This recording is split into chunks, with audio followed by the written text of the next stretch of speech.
kalau kita lihat kitab Wahyu ya penuh dengan apa namanya tanda-tanda gitu ya, dan ya tidak bisa kita tafsirkan begitu saja ya, tapi hanya penggambaran saja ya, penggambaran saja ya. Saya tidak akan menafsirkan binatang itu apa, saya belum sampai di situ ya. Kita baca yang 8 ya, 1, 2, 3. Dan keempat makhluk itu masing-masing bersayap 6 sekelilingnya, dan di sebelah dalamnya penuh dengan mata, dan dengan tidak henti-hentinya mereka berseru siang dan malam, Kudus, kudus, kuduslah Tuhan Allah Maha Kuasa, yang sudah ada dan yang akan datang. Dan setiap kali makhluk-makhluk itu mempersembahkan puji-pujian, hormat, dan ucapan syukur kepada Dia yang duduk di atas tahta itu dan yang hidup sampai selama-lamanya. Maka tersungkurlah ke-24 tua-tua itu di hadapan Dia yang duduk di atas tahta itu, dan mereka menyembah Dia yang hidup sampai selama-lamanya. Dan mereka melemparkan mahkotanya di hadapan tahta itu sambil berkata, Ya Tuhan dan Allah kami, Engkau layak menerima puji-pujian dan hormat dan kuasa, sebab Engkau telah menciptakan segala sesuatu, dan oleh karena kehendak-Mu semua itu ada dan diciptakan. Oke, saya katakan tadi saya tidak akan menjelaskan binatang itu apa dan sebagainya, tapi ini gambaran yang Yohanes lihat di Pulau Patmos ya. Jadi penglihatan yang Tuhan berikan kepada Yohanes di Pulau Patmos. Kita lihat pujian di situ ya. Dikatakan ayat 8. Dan keempat makhluk itu masing-masing bersayap 6 sekelilingnya, dan di sebelah dalamnya penuh dengan mata, dan dengan tidak henti-hentinya mereka berseru siang dan malam. Ya, tidak henti-hentinya berseru siang dan malam, Kudus, kudus, kuduslah Tuhan Allah yang Maha Kuasa, yang sudah ada dan yang akan ada dan yang akan datang. Ya, nah kita harus pahami Allah itu adalah apa? Alfa dan Omega. Allah itu tidak ada awal dan tidak ada akhirnya. Ya, jadi hanya Allah yang layak menerima pujian dan penyembahan kita. Ya, makanya ketika kita duduk di tempat ini, sebenarnya kita sedang memuji kepada siapa? Ya, itu pertanyaannya.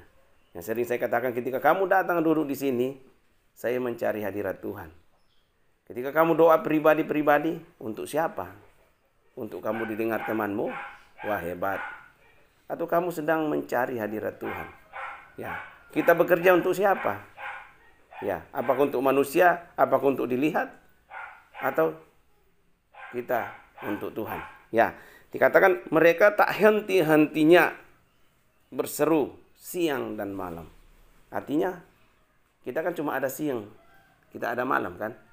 Ada setengah siang, ada setengah malam? Nggak ada kan? Hanya ada waktu siang dan malam. Tiap hari seperti itu kan? Siang malam. Ya, kita hidup di siang, sebentar lagi siang. Ini masih agak malam kan? Ya, ini jam berapa? Jam 6 kan, baru mulai siang kan? Ya, nanti kembali, nanti sore jam 6, malam lagi kan? Ya, nggak ada, hanya dua itu kan? Tak henti-hentinya menyembah siang dan malam. Artinya, nggak ada jedahnya gitu. Ya, kalau kita gimana? Kita paling jam 5 sampai jam 6. Berhenti lagi. Nanti jam 8 lagi sampai setengah 9. Nanti jam 12 lagi kan. Nah, pertanyaannya, kalau kita juga menyembah siang dan malam, kapan bekerjanya? Tapi kembali konsep penyembahan itu harus kita pahami kan. Apakah menyembah itu harus duduk terus? Atau sambil kamu bawa motor, kamu bisa memuji Tuhan? Sambil kamu belajar? Bisa nggak sambil kita menulis kita menyanyi? Bisa? Bisa nggak sambil menulis kita ngomel-ngomel? Bisa nggak sambil memuji Tuhan? Apalagi? Memasak. Sambil pegang cangkul bisa memuji Tuhan? Bisa. Ya, berarti 24 jam itu bisa memuji Tuhan. Ya. sambil kamu menyiram, hatiku rindu Tuhan, rindu melayani. Nah, jamurnya keluar semua. Nah, saya senang dengar lagu kata jamur kan, keluar semua. Panen kita tidak hanya 8 kilo. Ya, makanya perlu dievaluasi kembali. Kayaknya kurang nyanyian di dalam kombong itu, sehingga jamur mulai berkurang kan. Nah, iya. Jadi memuji Tuhan itu 24 jam bisa kan. Ya, tidak hanya duduk seperti ini kita memuji Tuhan. Ya, kelihatan kok dari wajahnya kalau orang memuji Tuhan. Ya. Di tengah banyak masalah bisa memuji Tuhan nggak? Hah? Sangat bisa. Bisa atau tidak bisa? Bisa. Harusnya bisa. Tapi kenyataannya lah, kita harus jujur kan, benar nggak? Kita harus jujur. Nah, coba kalau saya lihat, saya lagi contohnya, saya lagi membibitkan siri. Dari 50 cuma tumbuh 2. Bisa nggak saya nyanyi? Bisa nggak saya menyanyi? Hah? Tapi kalau 50 tumbuh semua. Haleluya. Contoh. Tapi saya nggak menyinggung seseorang. Ya. Nah, itu kan seperti itu. Ya, jadi kita memuji Tuhan, mau berhasil, mau nggak berhasil, tetap memuji Tuhan. Ya kan? Ya. Kalaupun gagal ya tumpang tangan. Yang tadinya kering besok lihat tumbuh. Siapa yang memberi pertumbuhan? Doa-doa kita. Ya. Bagi Tuhan tidak ada yang mustahil. Ya, kembali ke sini. Dia dikatakan tak henti-hentinya berseru siang dan malam, kudus, kudus, kuduslah Tuhan yang Maha Kuasa, yang sudah ada dan yang akan datang. Enggak ada lagi. Hanya Allah kan. Sudah ada, yang ada dan yang akan datang. Kita mau lari kemana?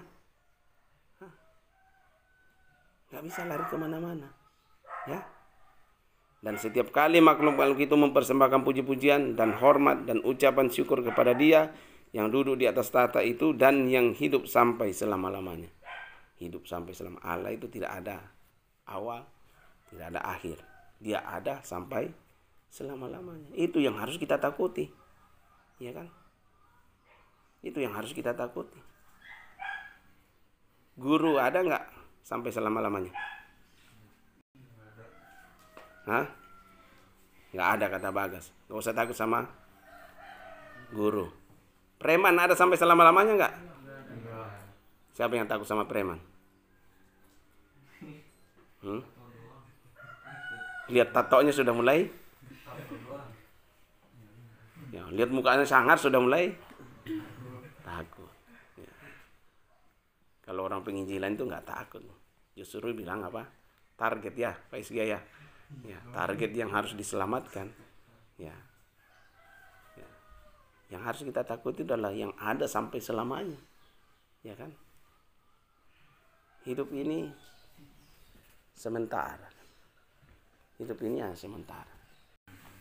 Hidup itu sementara. Pakailah hidup kita untuk memuliakan yang ada, yang tidak ada awalnya dan yang tidak ada akhir. Dia yang menentukan hidup kita kok. Ya. Hidup saya bukan ditentukan oleh Pak Kim. Ya kan? Pak Iskia bukan ditentukan oleh Peka. Kalian bukan ditentukan oleh Pas. Tapi yang menentukan adalah Tuhan. Ya. Saya bisa nggak bilang, Anto, kamu nggak benar bekerja, saya cabut nyawa kamu. Pasti kamu semua takut sama saya kalau saya bisa cabut nyawa kalian ya. Loh, pasti baik-baik semua. Ya, ya kan? Masalahnya saya kan nggak bisa cabut nyawa kalian. Ya, ya kan? Ken, kamu tidur, saya cabut nyawa kamu. Oh enggak. Nah ini kan nggak bisa saya cabut nyawa kalian. Ya. Nah, tapi Tuhan yang bisa menentukan kan, Tuhan yang bisa menentukan. Nah inilah yang harus kita puji dia, takuti dia, ya, hormati dia, beri hormat pada dia. Ya, seperti lagu tadi, apa lagunya Elin tadi? Nyanyi pujian bagimu Tuhan. Ya, nyanyi pujian bagi Tuhan. Sambil kamu masak, nyanyi puji bagi Tuhan. Oh, pasti mah enak masakannya, ya kan? Ya. Kalau kita lagi ngomel-ngomel sambil masak, oh, rasa asin, ya. Nah, iya, gosong. Ya tergantung hati kita kan. Ya. Kamu main gitar juga dengan saya persembahkan kepada Tuhan. Wah, mantap. Ya. Kamu bawa pujian juga, saya persembahkan sama Tuhan. Enggak usah lihat orang di sebelah kini. Ya. Orang di sebelahmu ngantuk-ngantuk. Kau enggak semangat penyembahan. Ya. Ya. Mau angkat tangan juga lihat orang. Oh, angkat tangan. Enggak seperti itu. Ya. Ya. Tapi kan saya hadir di tempat ini untuk berjumpa dengan Tuhan. Nah itu. Jadi, maka tersungkurlah ke-24 tua-tua itu di hadapan Dia yang duduk di atas tahta itu, dan mereka menyembah. Ya, mereka menyembah Dia yang hidup sampai selama-lamanya, dan mereka melemparkan mahkota di hadapan tahta itu sambil berkata, "Ya Tuhan dan Allah kami, Engkau layak menerima pujian dan hormat dan kuasa." Ini kan ada lagunya ya. Ya. Diambil dari sini kan. Ya. Beri Dia hormat, pujian dan kuasa. Ya. Nah, jadi ya Tuhan dan Allah kami, Engkau layak menerima puji-pujian dan hormat dan kuasa. Ya. Yang layak menerima semua itu adalah Tuhan. Ya, makanya selalu dikatakan jangan kita mencuri apa? Kemuliaan Tuhan. Ya, kalau saya habis khotbah orang bilang, "Wih, bagus sekali khotbahnya." Justru saya nggak mau kayak gitu. Kadang kita merasa, aku hebat. Ya. Tapi jawabannya, biarlah Tuhan yang dipermuliakan. Kita ini hanyalah alatnya Tuhan. Ya, orang datang kepada Kristus, kita hanya alatnya Tuhan. Ya. Dikatakan di situ, yang layak menerima puji-pujian itu hanya Tuhan. Ya. Yang layak menerima hormat, kuasa dari manusia adalah Tuhan. Sebab Engkau telah menciptakan segala sesuatu. Masih ingat nggak ayat di Yohanes? Pada mulanya adalah firman. Firman itu sama-sama dengan Allah. Dan firman itu adalah Allah. Tidak ada sesuatu pun yang jadi tanpa, ya, tidak ada sesuatu pun yang jadi tanpa Allah. Kamu jadi karena siapa? Tuhan. Karena bapakmu, mamamu? Karena siapa? Karena Tuhan. Ya, karena Tuhan semua kamu ada. Kamu ada di sini karena siapa? Karena kami berkunjung ke sana. Kamu ada di sini. Ya. Hah? Kamu di sini karena siapa? Hah? Kamu di sini karena siapa? Karena Yanti. Iya. Karena Yanti. Enggak.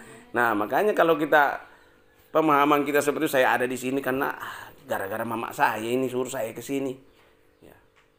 Kamu enggak akan pernah mengerti apa yang Tuhan sedang rencanakan, sedang kerjakan dalam dirimu. Ya. Yang ada nanti ngomel. Yang ada nanti sama dengan anak gitu ya. Anak kalau ya anak-anak zaman sekarang lah. Kalau orang tuanya bilang, kamu ambil apa? Kuliah jurusan ini ya. Ya. Padahal dia nggak mau gitu loh. Ya.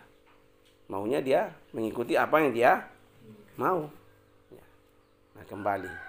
Kalau kamu mengerti, kamu memahami bahwa aku ada di tempat ini semua karena Tuhan. Ada sesuatu yang Tuhan sedang proses, sedang kerjakan dalam diri saya. Nah, pasti kamu akan menghormati Tuhan. Ya. Ya, tapi itulah cara Tuhan memproses kita kan. Ya, makanya tidak ada yang tidak bisa dibuat Tuhan. Ya, hanya Tuhan yang layak menerima pujian, penyembahan, dan hormat dari kita yang dijadikan oleh Tuhan. Makanya selalu punya prinsip, saya duduk di sini, saya harus memberikan waktu saya yang terbaik untuk Tuhan. Ya, ya, saya bekerja, kerjaan ini untuk hormat dan kemuliaan nama Tuhan. Ya, coba kamu malas-malas kerja. Ya, nanti di kantor nanti malas-malas kerja, ada nggak orang yang mau perhatikan? Nggak ada, ya kan? Ya, makanya miliki hati yang takut akan Tuhan ya.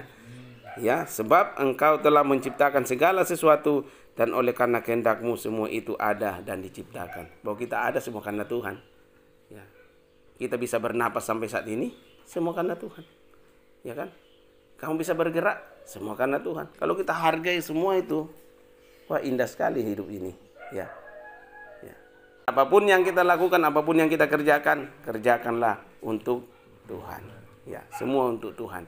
Lihat nanti ujungnya, endingnya kamu akan dipakai oleh Tuhan. Ya, itu dipakai oleh Tuhan itu nggak harus jadi pendeta kok. Ya, nggak harus jadi hamba Tuhan. Kamu pegang perusahaan dengan takut akan Tuhan, banyak orang akan diberkati, ya kan? Ya. Oke, saya kira itu Tuhan memberkati kita semua. Ayo kita